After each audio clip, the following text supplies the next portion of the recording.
What did you do to become wealthy? What did I do? I've owned 4 or 5 companies. What was your main business? Started in printing, then got in the display business, then the carton business, all sorts of things. So now I'm in private equity. Now you're in private equity. Right. What's the most amount of money you made in a single year? A few $100 million. I mean, that wasn't a big company. Do you think somebody should start or buy a business in today's world? Definitely buy it.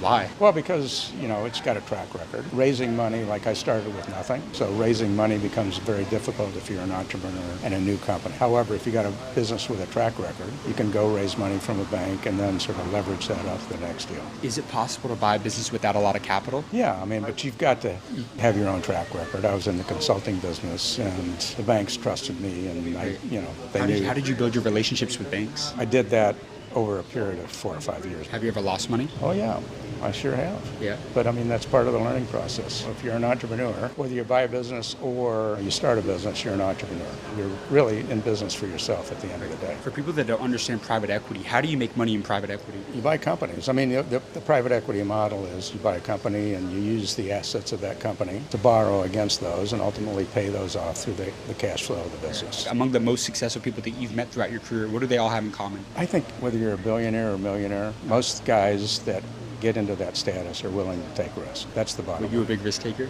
Oh yeah, for sure. What was the biggest risk you took that maybe a lot of people were telling you not to do? My second deal, I leveraged my house, everything, to buy the company. You put everything on the table? I put it on. Why did you do that? I felt very comfortable that I'd be able to... Were there some people telling you not to do it? Oh, for sure. Were you a little crazy? Just a little bit? No, not crazy, but I think, you have to really have a lot of confidence in your ability and yourself. Did you always have that self-belief, or did it come over time? No, I had it. I always had it. And what is a lesson about money that banks don't want people to know? I don't know if banks